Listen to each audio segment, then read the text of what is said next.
नमस्कार। आज हम लोग जॉन स्टुअर्ट मिल जीएस मिल का अध्ययन करेंगे। ये भी चैप्टर बहुत महत्वपूर्ण है और जिस क्रम में हम लोग अध्ययन कर रहे थे, जैसा देखा है, एक विचारक को दूसरे विचारक से मैंने लिंक कर दिया था जिससे आसानी से आपको समझ में आ सके। कंसेप्ट जुड़ा हुआ है, इसको मैंने लिंक कर दिया है और आप कंसेप्ट देखिए, फिगर्स देखिए। फिगर्स में समझा देता हूँ, बड़ी आसानी से समझ में आ जाएगा। मैं आप लोगों से अक्सर हर वीडियो में आग्रह करते रहता हूँ, पढ़ाई कठिन नहीं होती है, कठिन बना लेते हैं आप। अगर कंसेप्ट से पढ़ते हैं, फिगर से पढ़ते हैं तो आजीवन बना रहता है और जैसे सवाल घुमा के पूछा जाएगा उसको आसानी से आप जवाब दे लेंगे, कहीं कोई दिक्कत नहीं होगी और आपका सर दर्द भी नहीं करेगा। नहीं पता चला पढ़ते पढ़ते सर दर्द करता है। कैसे, अभी मैं आपको समझा देता हूं कैसे लिंक हो जाएगा। जितने सवाल बनते हैं सब के सब उसी फिगर में हल हो जाएंगे। जॉन स्टुअर्ट मिल जीएस मिल, एक छोटी सी कहानी देखते हैं तो अच्छी तरीके समझ में आएगा, क्योंकि ये जो विचार दिया उस कहानी से लिंक है। जीएस मिल के पिता का नाम था जेम्स मिल। जेम्स मिल और जेम्स मिल का जो बड़ा घनिष्ठ मित्र था उसका नाम था जेरेमी बेंथम, यानी बेंथम, वही बेंथम जो उपयोगितावाद का समर्थक था, अधिकतम व्यक्तियों के अधिकतम का समर्थक था। वो सुखवाद के सिद्धांत पर आधारित था। वो सुख पर ध्यान देता था, गुण पर ध्यान नहीं देता था। और किस पर ध्यान देता था? मात्रा पर, सुख की मात्रा पर, जो हम लोगों ने अध्ययन किया। तो बेंथम कानूनविद भी था, जेल सुधार भी दिया था। पेनाटिकान जेल सुधार को कहा जाता, उसने ही दिया था। तो बड़ा नाम था लंदन में और मिल भी लंदन में ही पैदा हुआ। और मिल के पिता जेम्स मिल चाहते थे, क्योंकि बेंथम का बड़ा नाम है, हमारा लड़का भी अगर उन्हीं के सानिध्य में अध्ययन करे तो बड़ा अच्छा होगा। आप समझ सकते हैं, सोच तो बहुत अच्छी है जेम्स मिल की, लेकिन दिक्कत क्या होती है? आपको ही पढ़ने के लिए या रहने के लिए हमेशा पिता के पास रख दिया जाए तो असहज महसूस करेंगे, और पिता के मित्र के पास रख दिया जाए तब भी आप असहज ही महसूस करेंगे। परंतु क्या है, बहुत से लड़के बगावत कर सकते हैं, सीधे जवाब दे सकते हैं कि मैं नहीं रहूंगा उनके साथ। परंतु सबके बस की बात नहीं है। जो पिता का सम्मान करता है, छोटी मोटी समस्याओं को इग्नोर कर देता है, और इसने इग्नोर कर दिया, पिताजी जो निर्णय लिए हैं अच्छा ही लिए होंगे। वो बेंथम का शिष्य बन गया और बन जरूर गया, लेकिन घुटन महसूस करता रहा, पढ़ाई करता रहा, घुटन महसूस करता, दोनों चलता रहा, अंतर्द्वंद। जब पढ़ाई करके निकलता है तो याद रखिएगा, अब तक तो बंधन में था, पूरी तरीके से बंधन में था, और जो ही गुरु के सानिध्य से अलग होता है, स्वतंत्र होता है, स्वतंत्रता का अनुभव करता है, इसीलिए अपनी पुस्तक का नाम भी ऑन लिबर्टी ही रखा। स्वतंत्रता लिखा। देखिए, आपको रटने की जरूरत नहीं है, ये कहानी है, उसी के पीछे एक उद्देश्य निकल आता है। क्या? On liberty. लिबर्टी क्यों? क्योंकि लिबर्टी मिली ही नहीं थी उसको। तो ऑन लिबर्टी पुस्तक है, बार बार पूछा जाता है स्वतंत्रता। इसकी कुछ और भी किताबें महत्वपूर्ण हैं, बहुत ज्यादा तो नहीं, लेकिन देख लीजिए। प्रतिनिधित्वक शासन पर विचार, और एक राजनीतिक आर्थिक सिद्धांत बोला जाता है, जिसको बोलते हैं प्रिंसिपल ऑफ पॉलिटिकल इकोनॉमी। तो खैर सबसे ज्यादा महत्वपूर्ण ऑन लिबर्टी हो जाती है, तो उसी को आप लोग रटने क्या जरूरत है, कॉन्सेप्ट समझिए, अपने आप समझ में आ जाएगा। ऑन लिबर्टी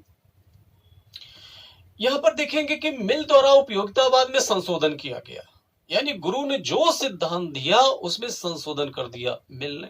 कैसे कैसे संशोधन करता है? वो कहता है कि विभिन्न सुखों में गुणात्मक भेद भी होता है, जबकि ये भेद गुरु ने स्वीकार नहीं किया था।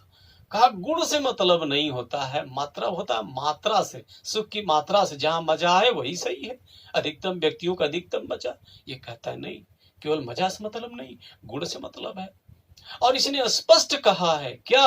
कि मैंने अपने गुरु की बात को नकार दिया था। कार्लाइल ने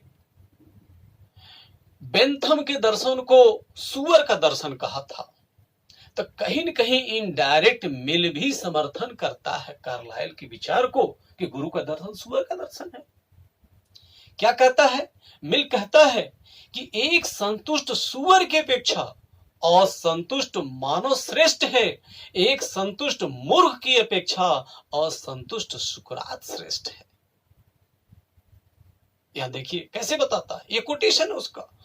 कहता है कि जो असंतुष्ट मानव है, जो असंतुष्ट सुकरात है, वो दोनों पहलू को जानता है। दोनों पहलू का मतलब क्या हुआ? सुख और दुख को, अच्छे और बुरों को, सब जानता है कि रास्ता सही है कि गलत है। भले असंतुष्ट है लेकिन ये जानता है।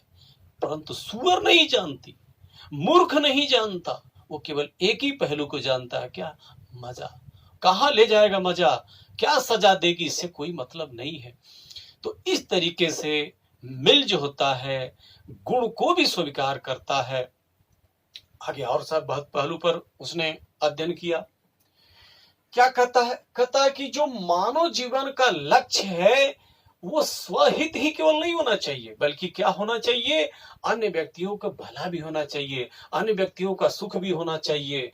क्या कहता है? सुख के आंतरिक सुख को स्वीकार करने की बात करता है, केवल क्षणिक सुख नहीं, एक लंबे समय तक सुख दे उसको स्वीकार करता है। कहता है अधिकतम व्यक्तियों का अधिकतम हित होना चाहिए। मिल स्वतंत्रता को साधन नहीं साध्य मानता है, जबकि बेंथम क्या किया था? सुख को साध्य माना था, जबकि मिल स्वतंत्रता को साध्य माना था। याद रखिए, बंधन में हमेशा रहने वाला स्वतंत्रता को ही साध्य मानेगा, हमेशा बंधन में ही रहा ये। तो जब छूटता है गुरु के पास, उसके बाद स्वतंत्रता इसका क्या हो गया? साध्य हो गया। अब यहाँ पर मिल के स्वतंत्रता संबंधी विचार बहुत महत्वपूर्ण सवाल है कि मिल के स्वतंत्रता संबंधी विचार क्या है, इसके पर हम लोग अध्ययन करेंगे। कहता है कि जो व्यक्ति है वो दो पहलुओं पर चलता है। मिल कहता है कि व्यक्तियों की स्वतंत्रता के दो पहलू होते हैं। वो कौन से पहलू होते हैं उसको देखते हैं। ये स्वतंत्रता जोर किस पर देता है? स्वतंत्रता पर जोर देता है। मिल कहता है स्वतंत्रता के दो पहलू। वो कौन से पहलू? इस फिगर को देखिए, आपको आसानी से समझ में आ जाएगा। पहला कहता है विचार विषयक, विचार विषयक, और दूसरा का कहता है, ये पहला हो गया, ये दूसरा कार्य विषयक, कार्य विषयक। विचार विषयक पर कहता है कि पूरा 100% स्वतंत्रता होनी चाहिए, 100%। और कार्य विषयक में दो भाग में बांटता है, एक को स्व विषयक और दूसरा है पर विषयक। पर विषयक, विचार विषयक, जिसमें व्यक्ति विचार रखता है उसको कहता है विचार विषयक। कहता है कि कोई व्यक्ति अपना विचार रखे, उसको रखने देना चाहिए, किसी प्रकार का कोई भी प्रतिबंध नहीं होना चाहिए। क्यों? क्योंकि वो कहता है कि आज जिसको भी दार्शनिक कहा जाता है, जिसको वैज्ञानिक कहा जाता है, जिसको आज पूजा जाता है, जिसके बातों को आज मान्यता दी जाती है, उनके अपने जमाने में बड़ा तिरस्कार हुआ था। लोग मूर्ख समझते थे, लोग बेवकूफ समझते थे, बहुत से वैज्ञानिक ऐसे ऐसे आविष्कार करते थे, लोग पागल समझते थे, लेकिन उनके आविष्कार आज काम आ रहे हैं। आज जिसको दार्शनिक कहा जाता, संत कहा जाता, उनके अपने जमाने में पागल कहा जाता था। इसलिए कहते हैं कि प्रत्येक ही व्यक्ति को विचार की पूरी पूरी आजादी होना चाहिए। मिल क्या कहता है? कहता है 10 व्यक्तियों में से 9 निरर्थक और बुद्धू हो सकते हैं, लेकिन 10वां व्यक्ति पूरे समाज के लिए उपयोगी हो सकता है, जितने कि पूरा समाज मिलकर शायद उतना उपयोगी ना हो पाए। ये भी संभव है। अब ये देखिए कोटेशन है, लेकिन कॉन्सेप्ट से समझते हैं तो बड़ा महत्वपूर्ण हो जाता है। बहुत भीड़ भाड़ है, लोग मान्यता दिए हुए हैं, बहुत से मान्यता दिया जाता था। आप जानते हैं मान्यता ये भी थी कि सूरज पृथ्वी का चक्कर लगाती है। जो पहली बार कहा नहीं पृथ्वी ही सूरज का चक्कर लगाती, उसको काट दिया गया, क्योंकि उसकी मान्यता साधारण जनता से क्या था, अलग था। इसीलिए बहुत सारे ऐसे विचार हैं, बहुत सारे ऐसे सिद्धांत हैं। इसीलिए कहता है क्या, विचार व्यक्त की पूरी आजादी व्यक्ति को होनी चाहिए, क्योंकि स्पष्ट कहता है 10 सन की व्यक्तियों, क्षमा चाह रहा हूं, 10 व्यक्तियों में से 9 निरर्थक और बुद्धू हो सकते हैं, परंतु 10वां व्यक्ति पूरे समाज के लिए उपयोगी हो सकता है। तो इस तरीके से कंसेप्ट देता है। और क्या कहता है कि स्वतंत्रता के बिना जो व्यक्ति का जो बौद्धिक स्तर है, जो नैतिक स्तर है, जो विकासात्मक पहलू है, वो आदर्श मनुष्य को तो नहीं बनाया जा सकता, वो कुंठित मनुष्य बन जाएगा। इस प्रकार की बातें करता है। और कार्य विषय की बातें करता है। कार्य विषय कहता है व्यक्ति अपने शरीर और मस्तिष्क पर क्या है, मालिक है। कहता है कि व्यक्ति अपने शरीर और मस्तिष्क का क्या है, मालिक है, इसलिए कोई दूसरा हस्तक्षेप न करे। यहीं पर मैं कहना चाहूंगा, बेंथम कहता था क्या, अधिकतम व्यक्तियों का अधिकतम सुख संबंधी कानून बना दिया जाए। याद होगा उसके पहले रूसो कहता था प्रकृति को लौटो, प्रकृति को लौटो। बेंथम कहता तुम मूर्ख हो, प्रकृति को नहीं लौट सकते। जहां जहां व्यक्ति को मजा आ रहा है वो चीजें बता दे और वो कानून बना दिया जाएगा, उसको लागू कर दिया जाएगा, तो उसको आनंद की प्राप्ति हो जाएगी। बेंथम का चलवा जो मिल है, मिल एक आगे चल करके बोलता है क्या, अब गुरु के साथ तो बोल नहीं पाया, कहा कि अधिकतम व्यक्तियों का अधिकतम मजा संबंधी कानून बनाएंगे कैसे, क्यों, क्योंकि किसको कहां मजा आती है कहां मजा नहीं आता वो बताएगा ही नहीं। आप चाहते हैं कि अधिकतम व्यक्तियों को अधिकतम मजा मिले, अधिकतम व्यक्तियों को अधिकतम सुख प्राप्त हो, तो सबसे पहले क्या करिए, छोड़ दीजिए उसको। जहां मजा लेना वो ले लेगा, ऑन लिबर्टी, लिबर्टी छोड़ दीजिए उसको। इसलिए पूरा जोर किस पर है, लिबर्टी पर है। जब आप उसको मुक्त कर देंगे तो किसको कहां मजा आएगी, वो ले लेगा। आप खुद सोचिए, अपने ऊपर लागू करिए, वो कानून बनाया जाए जो आपको अच्छा लगता है, तो बहुत से ऐसे पहलू हो सकते हैं कि आप बताना ही नहीं चाहेंगे। इसी बात को कहता है मिल, क्या लोग बताना ही नहीं चाहते। आप चाहते हैं कि व्यक्ति मजा ले, आनंद पूर्वक रहे। अधिकतम व्यक्तियों का अधिकतम मजा संबंधी कानून बनाने की जरूरत नहीं है, ऑन लिबर्टी छोड़ दीजिए। इसीलिए कहता है कि विचार विषय का व्यक्ति क्या होना चाहिए, 100% आजादी होना चाहिए। कार्य विषय को कहा जो स्वयं से संबंधित है वो 100% आजादी होना चाहिए। कानून बनाने की जरूरत ही नहीं अधिकतम व्यक्तियों का अधिकतम सुख का, वो स्व विषय जो उससे जुड़ा हुआ पूरी आजादी छोड़ दिया जाए। व्यक्ति चाहे शराब पिए अपने कमरे में, चाहे जुआ खेले, चाहे काल गल बुलाए, कुछ भी करे, जो स्वहित से संबंधित है, स्व विषय से संबंधित है, किसी प्रकार का कोई रेस्ट्रिक्शन नहीं होना चाहिए। हाँ कहता है जो पर विषय से संबंधित है उस पर रेस्ट्रिक्शन, उसको क्या कहता है, ये क्या होना चाहिए, ये सशर्त होना चाहिए, यहां पर शर्त लगाता है। इस प्रकार के सिद्धांत देता है मिल।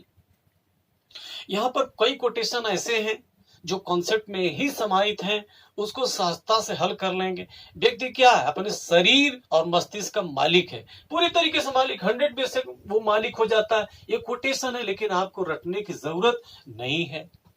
मिल क्या कहता है, कहता है कि राज्य का कार्य व्यक्ति की जो आत्मनिर्भरता है, आत्मनिर्भरता की भावना को नष्ट करता है, तो राज्य का कार्य नहीं होना चाहिए। क्यों, व्यक्तिवाद पर आधारित है, व्यक्ति पर केंद्रित है। मेरे लिए क्या सही है मैं जानता हूं, उसमें राज हस्तक्षेप न करे। तो राज्य का कार्य व्यक्ति की आत्मनिर्भरता की भावना क्या करता है, नष्ट करता है, उसके उत्तरदायित्व को कमजोर करता है तथा उसके चरित्र को कुंठित कर देता है। इसलिए राज को हस्तक्षेप नहीं करना चाहिए। राज का हस्तक्षेप होगा भी तो न्यूनतम होना चाहिए। तो इस तरीके से मिल राज के हस्तक्षेप को बहुत कम मानता है, क्योंकि मिल व्यक्तिवादी हो जाता है। जैसे तमाम विचारकों की आलोचना हुई, मिल के विचारों की भी आलोचना होती है। क्या आलोचना है? जैसे बेंथम की आलोचना किया मिल ने कहा कि गुरु कहते थे अधिकतम व्यक्तियों का अधिकतम जहां मजा आ रहा बता दे कानून बन जाएगा, और मिल कहता है लोग बताना ही नहीं चाहेंगे कहां मजा आता है, कहां मुझे सुख की प्राप्ति होती है। मिल कहता है कि जहां मजा आए बताने की जरूरत नहीं, छोड़ दिया जाए, लिबर्टी छोड़ दिया जाए, 100% छोड़ दिया जाए, बताने की जरूरत नहीं है। चाहे वो शराब पिए, चाहे गांजा, चाहे जुआ, चाहे जो इस प्रकार की गतिविधियां हो जो स्वयं विषय से संबंधित हो, वो क्या है उसको करने देना चाहिए। आलोचना ये है, अगर जुआ खेलने का उसको छूट देंगे तो जुआरी हो जाएगा, शराब पीने की छूट देंगे शराबी हो जाएगा, और जो शराबी हो जाएगा जुआरी हो जाएगा उसका प्रभाव उसी के ऊपर नहीं पूरे परिवार के ऊपर पड़ता है, बीवी गहना बेच देगा। आप देखे होंगे महाभारत में जुआ का क्या नौबत हुआ, बीवी गहना छोड़िए बीवीए को रख दिए गिरवी पर, याद होगा। तो जुआरी हो जाएगा, कितना साइकिल लेके जाएगा, कोई आदमी कह रहा अभी आ रहे हैं, पता चला बेच करके शराब पी जाएगा, शराबी जुआरी हो जाएगा, नशेड़ी हो जाएगा, वो गलत प्रवृत्तियों के संग में चला जाएगा। तो हस्तक्षेप जरूरी है। तो ये भी उसको क्या करता है, एक गलत रास्ता की तरफ ले जाता है। जो बचाने का प्रयास किया किसके दर्शन को, संशोधन के माध्यम से, बेंथम के दर्शन को संशोधन के माध्यम से, और फिर जाके गर्त में गिर जाता है, ये उसकी आलोचना होती है। लेकिन इसके दर्शन का, इसके विचार का महत्व भी है। क्या महत्व है यहां पर? जब वो कहता है कि व्यक्ति के विचारों को रखने की पूरी आजादी होना चाहिए, इसका मतलब क्या हुआ? ये व्यक्ति को महत्व को समझता है, ये ऊंच नीच नहीं देखता, ये अमीर गरीब नहीं देखता, ये विचारों को देखता है। प्रत्येक व्यक्ति को बोलने की आजादी होना चाहिए। ये लोकतांत्रिक मूल्यों को बढ़ावा देता है, ये व्यक्तिवाद को बढ़ावा देता है, ये लोक कल्याण को भी बढ़ावा देता है। लोक कल्याण किस प्रकार का? जब व्यक्तिवाद होगा तो व्यक्तिवाद में लोक कल्याण की बात करता है। ये तानाशाही नहीं, ये डिक्टेटरशिप नहीं, ये स्वतंत्रता की बात करता है। ये उसके अच्छे पहलू भी हैं, लेकिन कुछ कमियां भी हैं। प्रत्येक विचार के कुछ न कुछ कमियां भी निकल के आती हैं। तो इसकी कमियां कौन निकालता है, फिर कौन सिद्धांत देता है, जिस कड़ी में हम लोग देख रहे हैं वैसे ही मैं जोड़ दूंगा, आपको सहजता से समझ में आ जाएगा। यहाँ से जो महत्वपूर्ण सवाल जो बनते हैं मैं बता देता हूं, कहां कहां से बनेंगे। जैसे इसकी पुस्तक का नाम ये महत्वपूर्ण हो जाता है, पुस्तक ऑन लिबर्टी, या कंसेप्ट रटने की जरूरत नहीं है। फिर यह मिल कहता है कि एक संतुष्ट सुअर की अपेक्षा एक असंतुष्ट मानव श्रेष्ठ है, और क्या कहता है, एक संतुष्ट मूर्ख की अपेक्षा एक असंतुष्ट सुकरात श्रेष्ठ है। ये भी उसका कोटेशन है। अधिकतम व्यक्तियों का अधिकतम सुख की बात नहीं करता, ये स्वतंत्रता की बात करता। स्वतंत्रता क्या है? इसका साध्य है, साधन नहीं, ये व्यक्तिवाद पर आधारित है। इस प्रकार से इसके सिद्धांत हैं। हाँ, इसने जैसे बेंथम ने कहा क्या था कि अधिकतम व्यक्तियों का अधिकतम सुख, तो यहां पर भी मिल ने पकड़ा है, कहा जब अधिकतम व्यक्तियों का हित हम देखेंगे, अधिकतम व्यक्तियों का अधिकतम सुख देखेंगे, तो निश्चित रूप से अल्पसंख्यकों की समस्या बढ़ जाएगी। जहां दो प्रकार के समुदाय के लोग रहते हों, एक बहुसंख्यक हो या अल्पसंख्यक हो, तो बहुसंख्यक वाला दमन कर सकता है किसका? अल्पसंख्यक का। अल्पसंख्यकों का हित नहीं समझेगा। तो अल्पसंख्यक संबंधी विचार भी जीएस मिल ने दिया है। ये वीडियो लंबा हो जाएगा, इसलिए दूसरे वीडियो में हम लोग देख लेंगे अल्पसंख्यक संबंधी क्या देता है विचार, आनुपातिक प्रतिनिधित्व क्या होता है, वहां से भी सवाल बनते हैं। ठीक है, धन्यवाद।